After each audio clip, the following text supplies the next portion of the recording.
अस्सलामुअलैकुम वरहमतुल्लाहि वबरकातुहू। कैसे हैं आप सब? ठीक होंगे। आज जो हम क्वेश्चन करेंगे वो है Sidney's single answer for paper. Sidney का जो बुक है उसकी अपॉलजी फॉर पोइट्री की जो सिलेबस में शामिल है एग्ज़ाम्स में, एमए के या बीएस के एग्ज़ाम्स में जो आती है, उसका सिंगल आंसर कैसे कर सकते हैं। उसका सिंगल आंसर इस तरह से हो सकता है। क्वेश्चंस टोटल सिडनी के 4 बनते हैं।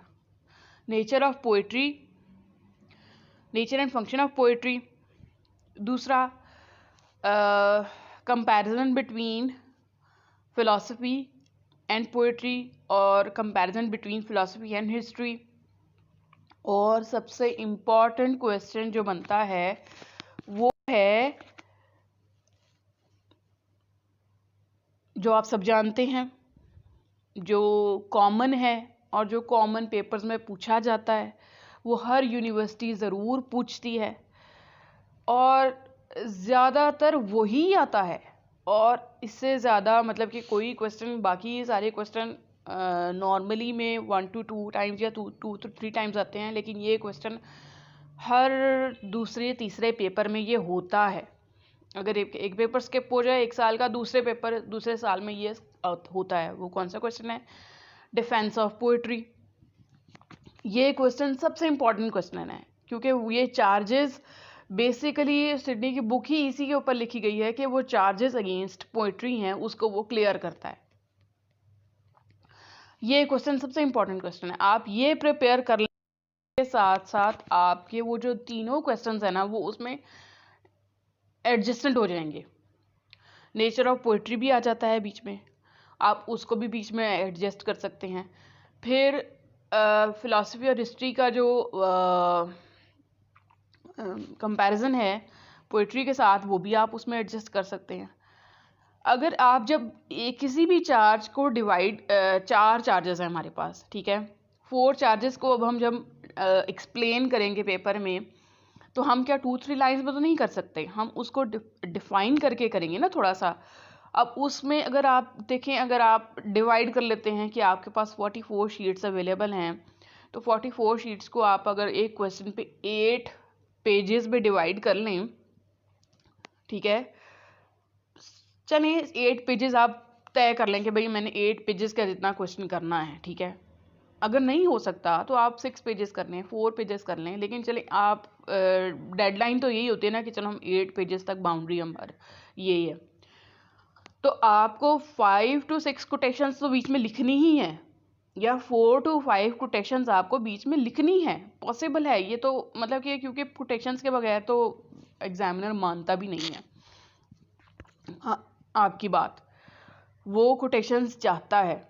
तो जब आप जो चार्जेस लिखेंगे साथ उनके कोटेशंस भी एक एक करके लिखते जाइएगा, तो अगर आपके 8 पेजेस पे 4 या 5 कोटेशंस आ जाएंगी और साथ उनके डिफेंसेस सिडनी के एक्सप्लेनेशन आ जाएगी, तो वो आंसर मुकम्मल हो जाएगा। तो मेन क्वेश्चन जो आपने प्रिपेयर करना है वो तो डिफेंस ऑफ पोइट्री है।